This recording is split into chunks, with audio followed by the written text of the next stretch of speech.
ನಮಃ ಸೂರ್ಯಾಯ ಚಂದ್ರಾಯ ಮಂಗಳಾಯ ಬುಧಾಯ ಚ ಗುರುಶುಕ್ರ ಶನಿಭ್ಯಶ್ಚ ರಾಹುಕೇತುವೇ ಕುರುವಂತು ಸರ್ವೇ ಮಮ ಸುಪ್ರಭಾತಂ. ಶ್ರೀ ಗುರುಭ್ಯೋ ನಮಃ ಹರಃ ಓಂ. ಸಮಸ್ತ ತುಳಸಿ ಬಂಧುಗಳಿಗೆ ಶಿವಸ್ವಾಮಿ ಗುರುಜಿಯ ಅನಂತ ನಮಸ್ಕಾರಗಳು. ಸ್ನೇಹಿತರೆ, ತಮಗೆಲ್ಲರೂ ಕೂಡ ಶುಕ್ರವಾರದ ಶುಭೋದಯ. ಭಗವಂತ ಆಯುರಾರೋಗ್ಯ ಐಶ್ವರ್ಯವನ್ನು ಕೊಟ್ಟು ಕಾಪಾಡಲಿ ಅಂತ ಬೇಡಿಕೊಳ್ತಾ 12 ರಾಶಿಗಳ ಫಲವನ್ನು ತಿಳ್ಕೊಳ್ತಕ್ಕಂಥ ಸಮಯ. ಮುಖ್ಯ ವಿಚಾರ ಪ್ರತಿಯೊಂದು ನಿಮಗೆ ಎಪಿಸೋಡಲ್ಲೂ ನಾನು ಕೊಡ್ತಲೇ ಇರ್ತೇನೆ. ಈ ದಿನದ ಮುಖ್ಯ ವಿಚಾರ ಖಂಡಿತವಾಗಿ ಭಾಳ ವಿಶೇಷವಾಗಿರ್ತಕ್ಕಂಥ ಒಂದು ಯಂತ್ರವನ್ನು ನಾನು ನಿಮಗೆ ತೋರಿಸ್ತಾ ಇದ್ದೇನೆ ಸ್ನೇಹಿತರೆ.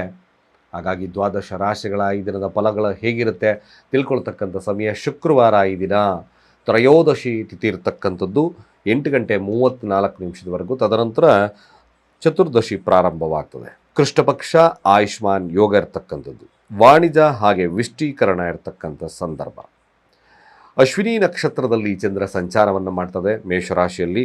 ಇವತ್ತಿನ ಕಾಲಮಾನವನ್ನು ನೋಡೋದಾದರೆ ರಾಹುಕಾಲ ಇರ್ತಕ್ಕಂಥದ್ದು ಬೆಳಗ್ಗೆ 10:35 ಮಧ್ಯಾಹ್ನ 12:17 ಯಮಗಂಡ ಕಾಲ ಮಧ್ಯಾಹ್ನ 3:41 5:22 ಹಾಗೆ ಗುಳಿಕ ಕಾಲವನ್ನು ವೀಕ್ಷಣೆಯನ್ನು ಮಾಡೋದಾದರೆ ಬೆಳಗ್ಗೆ 7:12 8:54 ಬೆಳಗಿನವರೆಗೂ. ಹಾಗೆ ಇವತ್ತಿನ ದುಷ್ಟ ಮುಹೂರ್ತವನ್ನು ವೀಕ್ಷಣೆಯನ್ನು ಮಾಡೋದಾದರೆ ಇದು ಸಹಿತವಾಗಿ ಬೆಳಗ್ಗೆ 8:13 9:07 ಹಾಗೆ ಕಂಟಕ ಮೃತ್ಯುದೋಷ ಅಂತ ನೋಡೋದಾದರೆ ಇದು ಕೂಡ ಮಧ್ಯಾಹ್ನ 1:38 2:33 ಸ್ನೇಹಿತರೆ, ಚಂದ್ರ ಅಶ್ವಿನಿ ನಕ್ಷತ್ರದಲ್ಲಿ ಸಂಚಾರವನ್ನು ಮಾಡ್ತಾ ಇದ್ದಾರೆ ಅಂದರೆ ಕೇತುವಿನ ನಕ್ಷತ್ರ. ಹಾಗಾಗಿ 12 ರಾಶಿಗಳ ಫಲ ಹೇಗಿರುತ್ತೆ ತಿಳ್ಕೊಳ್ತಕ್ಕಂಥ ಸಮಯ.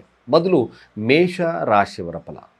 ಮೇಷರಾಶಿಯವರಿಗೆ ಸ್ವಲ್ಪ ಮಟ್ಟಿಗೆ ಆಧ್ಯಾತ್ಮಿಕವಾಗಿರ್ತಕ್ಕಂಥ ಚಿಂತನೆಗಳು ಜಾಸ್ತಿ ಆಗ್ತದೆ. ಜೊತೆಗೆ ಮಕ್ಕಳು ಸ್ವಲ್ಪ ಮಟ್ಟಿಗೆ ನಿಮಗೆ ಸಮಸ್ಯೆಯನ್ನು ತರಬಹುದು ಈ ದಿನ ಮೇಷರಾಶಿಯಲ್ಲಿರ್ತಕ್ಕಂಥವ್ರಿಗೆ. ಬಟ್ ಖರ್ಚುಗಳು ಕೂಡ ಇದ್ದಕ್ಕಿದ್ದಾಗೆ ಬರ್ಬೋದು. ಬಟ್ ದೈವಿಕ ಮನೋಭಾವತೆ ಇರುತ್ತೆ. ದೇವರೇ ನಂಬಲ್ಲ ಅಂತಕ್ಕಂಥವ್ರು ಈ ದಿನ ಆ ಮನೋಭಾವತೆ ನಿಮ್ಮಲ್ಲಿ ಬರುತ್ತೆ. ಸಾಧ್ಯವಾದಷ್ಟು ಸಹಾಯ ಹಸ್ತವನ್ನು ಚಾಚತಕ್ಕಂಥ ಸನ್ನಿವೇಶ ಬರ್ತದೆ. ತನ್ನಲ್ಲಿ ಇಲ್ಲದೇ ಇದ್ದರೂ ಕೂಡ ಈ ದಿನ ಕೊಡಬೇಕು ಅಂತಕ್ಕಂಥ ಮನೋಭಾವತೆ ಬರುತ್ತೆ ಮೇಷರಾಶಿಯವ್ರಿಗೆ. ಸ್ವಲ್ಪ ಹಣದ ಬಗ್ಗೆ ಸ್ವಲ್ಪ ಕಾನ್ಸಂಟ್ರೇಷನ್ ಮಾಡಿ, ಇಲ್ಲಾಂದರೆ ಸ್ವಲ್ಪ ಬರ್ಡನ್ ಆಗ್ತಕ್ಕಂಥ ಸನ್ನಿವೇಶ ಬರುತ್ತೆ. ಸ್ನೇಹಿತರನ್ನು ಜಾಸ್ತಿ ನಂಬೇಡಿ. ಆರೋಗ್ಯದಲ್ಲಿ ಸಣ್ಣಪಟ್ಟ ವ್ಯತ್ಯಾಸಗಳು ಕಾಣಿಸ್ಕೊಳ್ಳುತ್ತೆ. ಗಣಪತಿಯ ಆರಾಧನೆಯನ್ನು ಮಾಡಿಕೊಳ್ಳಿ, ಖಂಡಿತವಾಗಿ ಶುಭವಾಗ್ತದೆ. ಹಾಗೆ ವೃಷಭ ರಾಶಿಯವರ ಫಲ. ಸಾಧ್ಯವಾದಷ್ಟು ವೃಷಭ ರಾಶಿಯವರಿಗೆ ತನ್ನ ಈ ದಿನ ಜಮೀನಿನ ವಿಚಾರ ಅರ್ಥಾತ್ ಭೂಮಿಯ ವಿಚಾರದಲ್ಲಿ ಸ್ವಲ್ಪ ಮಟ್ಟಿಗೆ ಶುಭವಾಗ್ತಕ್ಕಂಥದ್ದು ಜಾಸ್ತಿ ಇದೆ. ಹಾಗೆ ತಾವು ವಾಕಿಂಗ್ ಮಾಡ್ತಾ ಇದ್ದೀರಾ, ಈ ದಿನ ಎಲ್ಲೋ ಓಡಾಡ್ತಾ ಇದ್ದೀರಾ, ಯಾವುದಾದ್ರೂ ಜಮೀನಲ್ಲಿ ಹೋಗ್ತಾ ಇದ್ದೀರಾ, ಸ್ವಲ್ಪ ಕಾಲಿಗೆ ಪೆಟ್ಟು ಬೀಳ್ತಕ್ಕಂಥ ಸಂದರ್ಭವಿದೆ. ಸ್ವಲ್ಪ ಜಾಗರೂಕರಾಗಿರ್ತಕ್ಕಂಥದ್ದು ಭಾಳ ಮುಖ್ಯ. ಕೆಲವೊಂದು ವಿಚಾರಗಳು ಸಮಸ್ಯೆಗಳು ಬಂದು ಮನೆಯಿಂದ ದೂರ ಉಳಿತಕ್ಕಂಥ ಸನ್ನಿವೇಶಗಳು ಬರುತ್ತೆ. ಒಂಟಿತನ ಕಾಡ್ತಕ್ಕಂಥದ್ದು ಜಾಸ್ತಿ ವೃಷಭ ರಾಶಿಯವ್ರಿಗೆ ಇದನ್ನು ತೋರಿಸೋದ್ರಿಂದ ಸ್ವಲ್ಪ ಮಟ್ಟಿಗೆ ಶಿವನ ಆರಾಧನೆಯನ್ನು ಮಾಡ್ಕೊಳ್ಳಿ, ಅಥವಾ ಶಿವನಿಗೆ ಹಾಲಿನ ಅಭಿಷೇಕವನ್ನು ಮಾಡಿ ಪ್ರಾರ್ಥನೆಯನ್ನು ಮಾಡ್ಕೊಳ್ಳಿ. ಸ್ವಲ್ಪ ಮಟ್ಟಿಗೆ ಸಮಸ್ಯೆ ದೂರ ಆಗುತ್ತೆ. ಮಿಥುನ ರಾಶಿಯ ಫಲ. ಧೈರ್ಯ ಕಡಿಮೆ ಇದ್ದರೂ ಕೂಡ ಸಾಧನೆ ಆಫ್ಕೋರ್ಸ್ ನಾನು ಮಾಡ್ತೀನಿ ಅಂತಕ್ಕಂಥ ಮನೋಭಾವತೆ ಇರುತ್ತೆ. ಆದರೆ ಒಳಗಡೆ ಸ್ವಲ್ಪ ಅಳುಕಿರ್ತದೆ. ಬಟ್ ಸಾಧನೆ ಮಾಡ್ತಕ್ಕಂಥದ್ದು ಖಂಡಿತ ಇದೆ. ಆ ಅಳುಕಿನ ಸ್ವಭಾವ ಬೇಡವೇ ಬೇಡ. ಕಾರ್ಯಪ್ರವೃತ್ತರಾಗಿ ನಿಮ್ಮ ಕಾರ್ಯಗಳು ಖಂಡಿತ ಆಗ್ತದೆ. ಪ್ರಯತ್ನದಿಂದಷ್ಟೇ ಲಾಭ. ಕೆಲವೊಂದು ಬಾರಿ ಪ್ರಯತ್ನದಲ್ಲಿ ಸೋಲಾಗ್ತದೆ, ಖಂಡಿತ ಅದಕ್ಕೆ ಜಾಸ್ತಿ ಅಂದರೆ ಭಯಪಡ್ತಕ್ಕಂಥದ್ದು ಬೇಡ. ಹಲವಾರು ಇನ್ನೊಂದು ಪ್ರಯತ್ನವನ್ನು ಮಾಡಿ. ಈ ದಿನ ಖಂಡಿತವಾಗಿ ಶುಭ ಆಗುತ್ತೆ. ಪ್ರಯಾಣದಲ್ಲಿ ಸ್ವಲ್ಪ ವಿಳಂಬತೆ ಆದರೂ ಕೂಡ ನೆಕ್ಸ್ಟ್ ಗುಡ್ ಆಗ್ತಕ್ಕಂಥದ್ದು ಇರುತ್ತೆ. ಬಟ್ ಮಿಥುನ ರಾಶಿಯವರಿಗೆ ಇದನ್ನು ಲಾಭದ ದಿನವಾಗಿ ಪರಿಣಾಮವನ್ನು ಬೀರುತ್ತೆ. ಖಂಡಿತ ಶುಭವಿದೆ. ಹಾಗೆ ಕಟಕ ರಾಶಿಯವರ ಫಲಾಫಲ. ಕಟಕ ರಾಶಿಯವರಿಗೆ ಫ್ಯಾಮಿಲಿ ಡಿಸ್ಟರ್ಬೆನ್ಸ್ ಇರ್ತಕ್ಕಂಥದ್ದು ಜಾಸ್ತಿ ತೋರಿಸ್ತದೆ. ಹಣಕಾಸಿನ ವಿಚಾರದಲ್ಲಿ ಸ್ವಲ್ಪ ಶುಭವಾಗ್ತದೆ. ಒಂದು ಡಿಫ್ರೆಂಟ್ ಆಗಿ ಹೇಳ್ಬೋದು. ಯಾಕಪ್ಪ ಅಂದರೆ ಇನ್ವರ್ಸ್ಲಿ ಪ್ರಪೋರ್ಷನ್. ನಿಮಗೆ ಫ್ಯಾಮಿಲಿಯ ವಿಚಾರದಲ್ಲಿ ಸಮಸ್ಯೆ ಕಂಡು ಬಂದರೆ ಹಣಕಾಸು ಚೆನ್ನಾಗಿರುತ್ತೆ, ಹಣಕಾಸಿನಲ್ಲಿ ಸಮಸ್ಯೆ ಬಂದರೆ ಫ್ಯಾಮಿಲಿ ಚೆನ್ನಾಗಿರುತ್ತೆ. ಬಟ್ ವೈಸೆ ವರ್ಷ ಕೇತು ನಾವು ಅನಲೈಸ್ ಮಾಡೋದು ಕಷ್ಟ ಆಗ್ತದೆ ಕಟಕ ರಾಶಿಯವ್ರಿಗೆ. ವ್ಯಾಪಾರ ವಹಿವಾಟುಗಳು ತಕ್ಕ ಮಟ್ಟಿಗೆ ಚೆನ್ನಾಗಿ ನಡೀತದೆ. ಬಟ್ ಯಾವಾಗಲೂ ಸ್ವಲ್ಪ ಅಹಂ ಇರ್ತಕ್ಕಂಥ ಸಂದರ್ಭವನ್ನು ತೋರಿಸುತ್ತೆ. ಗಣಪತಿಯ ಆರಾಧನೆ ಮಾಡಿ, ಗಣಪತಿಗೆ ಗರಿಕೆಯನ್ನು ಇಟ್ಟು ಪ್ರಾರ್ಥನೆಯನ್ನು ಮಾಡಿ, ಸ್ವಲ್ಪ ಶುಭವಾಗುತ್ತೆ. ಸಿಂಹರಾಶಿಯ ಫಲ ನೋಡಿ. ಸಿಂಹರಾಶಿಯವ್ರಿಗೆ ನಾನೇ ಮಾಡಿದ್ದು ಅಂತಕ್ಕಂಥ ಮನೋಭಾವತೆ ಇರುತ್ತೆ. ಬಟ್ ಅಹಂ ಇರ್ತಕ್ಕಂಥ ದಿನವಾಗ್ತದೆ. ಯಾವುದೇ ಕೆಲಸ ಕಾರ್ಯಗಳನ್ನು ಮಾಡಬೇಕಾದ್ರೂ ಕೂಡ ನನ್ನ ಹಸ್ತಕ್ಷೇಪ ಬೇಕು, ನಾನು ಇಲ್ಲದೆ ಮಾಡಬೇಡಿ ಅಂತಕ್ಕಂಥ ಮನೋಭಾವತೆ ಜಾಸ್ತಿ ಬೆಳೆಯುತ್ತೆ. ಸ್ವಲ್ಪ ಮಟ್ಟಿಗೆ ಕೋಪದ ವಾತಾವರಣ ಇದು ಸಾಂಸಾರಿಕ ಜೀವನದಲ್ಲಿ ಸ್ವಲ್ಪ ಅಶುಭದಾಯಕವಾಗಿರ್ತಕ್ಕಂಥಿರುತ್ತೆ. ಆರೋಗ್ಯದಲ್ಲಿ ಸಣ್ಣಪುಟ್ಟ ವ್ಯತ್ಯಾಸಗಳು ಕಂಡು ಬಂದರೂ ಕೂಡ ಕೊನೆಯಲ್ಲಿ ಉಪಶಮನವಾಗ್ತದೆ. ಬಟ್ ಸಿಂಹರಾಶಿಯವ್ರಿಗೊಂದು ಸಾಧಾರಣವಾಗಿರ್ತಕ್ಕಂಥ ಫಲ. ಕನ್ಯಾ ರಾಶಿಯ ಫಲಾಫಲ ಹೇಗಿರುತ್ತೆ? ಸೊ ಕನ್ಯಾ ರಾಶಿಯವರು ಸ್ವಲ್ಪ ಜಾಗರೂಕತೆಯಿಂದ ಇರಿ. ಕೂಡ ನಿಮಗೂ ಸ್ವಲ್ಪ ಇನ್ಫೆಕ್ಷನ್ ಪ್ರಾಬ್ಲಮ್ ಆಗ್ತಕ್ಕಂಥದ್ದು, ವ್ಯತ್ಯಾಸಗಳು ಬರ್ತಕ್ಕಂಥ ಸಾಧ್ಯತೆ ತೋರಿಸುತ್ತೆ. ಖರ್ಚುಗಳು ಜಾಸ್ತಿ ಆಗ್ಬೋದು. ಹಾಸ್ಪಿಟಲ್ ವಿಸಿಟ್ ಮಾಡ್ತಕ್ಕಂಥ ಸನ್ನಿವೇಶ ಬರುತ್ತೆ. ಯಾವುದೇ ಕಾರಣಕ್ಕೂ ಅನ್ನೆಸಸರಿ ನಿಮಗೆ ಬೇಡ ಇಲ್ಲದ ವಿಚಾರಗಳಿಗೆ ಹೋಗಲೇಬೇಡಿ. ಸುಮ್ಮನೆ ನೀವು ತಾಪತ್ರಯಗಳನ್ನು ಮಾಡಿಕೊಂಡ್ರೆ ನಿಮ್ಮ ತಂದೆಯ ವರ್ಗದವರಾಗಿರ್ಬೋದು ಅಥವಾ ಯಾವುದಾದ್ರೂ ಸರ್ಕಾರಿ ಕೆಲಸಗಳಾಗಿರ್ಬೋದು, ಸಮಸ್ಯೆಗಳೇನಾದರೂ ಮಾಡಿಕೊಂಡ್ರೆ ಸ್ವಲ್ಪ ಮಟ್ಟಿಗೆ ಸಂಕಷ್ಟಗಳು ಕಾಡುತ್ತೆ. ಇದನ್ನು ಸ್ವಲ್ಪ ಜಾಗರೂಕತೆಯಿಂದ ಇರ್ರಿ. 9 ವರ್ಷದ ಒಳಗಿನ ಮಕ್ಕಳಿಗೆ ಬಾಳೆಹಣ್ಣನ್ನು ಕೊಡಿ. ದಿನ ಸ್ವಲ್ಪ ಶುಭದಾಯಕವಾಗ್ತದೆ. ತುಲಾರಾಶಿಯವ್ರಿಗೆ ಲಾಭದಾಯಕವಾಗಿರ್ತಕ್ಕಂಥ ದಿನ, ವ್ಯಾವಹಾರಿಕವಾಗಿ ಲಾಭವಾಗ್ತದೆ. ಬಟ್ ಕೆಲವೊಂದು ಸ್ನೇಹಿತರು ಮೋಸ ಮಾಡ್ತಕ್ಕಂಥ ಸನ್ನಿವೇಶ ತುಲಾರಾಶಿಯವರಿಗೆ ಕಂಡು ಬರ್ತಾ ಇದೆ. ಬಟ್ ತುಲಾರಾಶಿಯವರಿಗೆ ಈ ದಿನ ಸ್ವಲ್ಪ ವ್ಯಾಪಾರ ವಹಿವಾಟುಗಳು ಸ್ವಲ್ಪ ತಕ್ಕ ಮಟ್ಟಿಗೆ ಚೆನ್ನಾಗಿ ನಡೀತದೆ. ಲಾಭವನ್ನು ತಾರತಕ್ಕಂಥ ದಿನ. ಇದ್ದಕ್ಕಿದ್ದಾಗೆ ಧನಾಗಮದ ಸೂಚನೆಗಳು ಲಭ್ಯವಾಗೋದು ಸತ್ಯ. ವೃಶ್ಚಿಕ ರಾಶಿಯವರ ಫಲಾಫಲ. ವೃಶ್ಚಿಕ ರಾಶಿಯವ್ರಿಗೂ ಸಹಿತವಾಗಿ ಶತ್ರುವಿನ ಮೇಲೆ ವಿಜಯವನ್ನು ಸಾಧಿಸ್ತಕ್ಕಂಥ ದಿನ. ಬಟ್ ವೈವಾಹಿಕ ಜೀವನ ಸಣ್ಣ ಪುಟ್ಟ ವ್ಯತ್ಯಾಸಗಳು ಕಂಡು ಬರುತ್ತೆ. ಬಟ್ ಬೇರೆ ವಿಚಾರ, ಕೆಲಸದಲ್ಲಿ ಮೇಲುಗೈ, ಹಣಕಾಸು ಚೆನ್ನಾಗಿರುತ್ತೆ. ಹಾಗೆ ಕಾರ್ಯದಲ್ಲಿ ಜಯವನ್ನು ಸಾಧಿಸ್ತೀರಾ. ಹೆಸರು ಕೀರ್ತಿ ಪ್ರತಿಷ್ಠೆ ಲಭ್ಯವಾಗುತ್ತೆ. ಖಂಡಿತವಾಗಿ ವೃಶ್ಚಿಕ ರಾಶಿಯವರಿಗೆ ಲಾಭದ ದಿನ. ಧನುರಾಶಿಯವರ ಫಲಾಫಲ. ಸೊ ಧನುರಾಶಿಯವರ ಫಲವನ್ನು ನೋಡಿದಾಗ ಕೆಲವೊಂದು ಅವಕಾಶಗಳು ವಂಚಿತ ಆಗ್ತದೆ. ಹಣಕಾಸು ವಹಿವಾಟುಗಳು ಸ್ವಲ್ಪ ವ್ಯತ್ಯಾಸಗಳು ಬರುತ್ತೆ.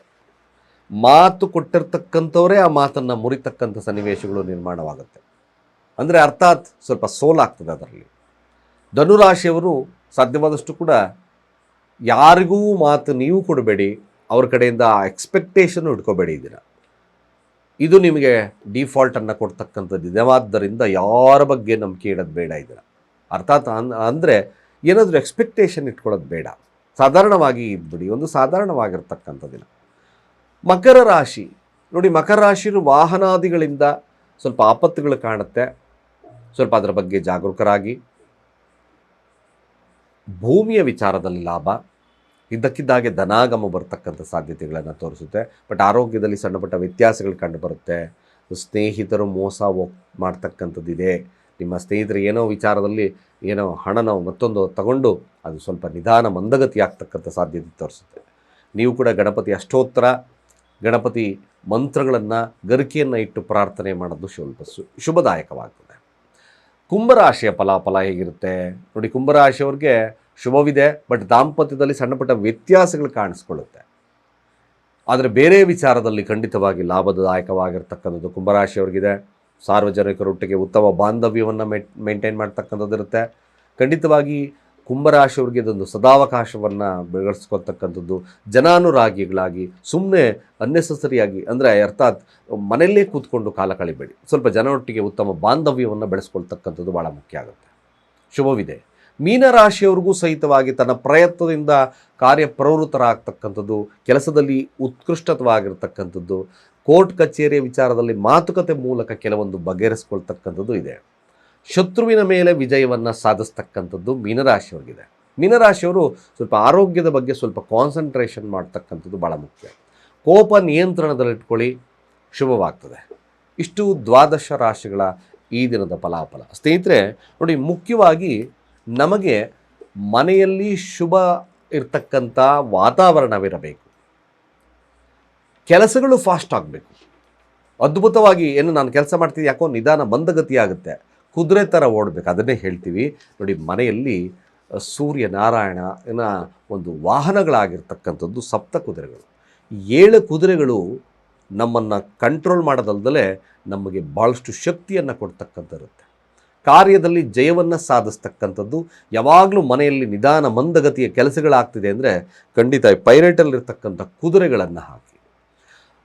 ಪೂರ್ವಕ್ಕೆ ಇದನ್ನು ಇಡ್ತಕ್ಕಂಥ ಕೆಲಸವನ್ನು ಮಾಡಿ. ಸೂರ್ಯನ ಮಂತ್ರಗಳು ಬಂದರೆ ಓಂ ಗೃಣಿ ಆದಿತ್ಯಾಯ ಸೂರ್ಯಾಯ ಓಂ 11 ಬಾರಿ ಯಂತ್ರದ ಮೂಲಕ ಪ್ರಾರ್ಥನೆಯನ್ನು ಮಾಡಿ. ನಿಜವಾಗ್ಲೂ ಇದೊಂದು ಬ್ಯೂಟಿಫುಲ್ ಆಗಿರ್ತಕ್ಕಂಥದ್ದು, ಯಾವಾಗಲೂ ಶುಭದ ಸಂಕೇತ. ಯಾಕಪ್ಪ ಕುದುರೆ ಇಡ್ತಕ್ಕಂಥದ್ದು, ಕುದುರೆ ಭಾಳ ವಿಶೇಷವಾಗಿ ಯಾವಾಗಲೂ ಕೂಡ ನಿಮ್ಮ ಮನಸ್ಥಿತಿಯನ್ನು ವೃದ್ಧಿ ಫಾಸ್ಟಾಗಿ ಕೆಲಸ ಆಗ್ತಕ್ಕಂಥದ್ದು, ಯಾವಾಗಲೂ ಜಾಗೃತಿ ಮೂಡಿಸ್ತಕ್ಕಂಥದ್ದು ಕುದುರೆಯ ತತ್ವ. ಹಾಗಾಗಿ ನಮ್ಮ ಕೆಳಗಿನ ನಂಬರ್ ಡಯಲ್ ಮಾಡಿ ವೇಸ್ಟ್ ಮಾಡ್ಕೊಳ್ಳಿ. ನಿಜವಾಗ್ಲೂ ಇದರ ಪ್ರಯೋಜನ ಅದ್ಭುತವಾಗಿರುತ್ತೆ ಅಂತ ಹೇಳ್ತಾ ಸರ್ವೇ ಜನ ಸುಖಿನೋ ಭವಂತು.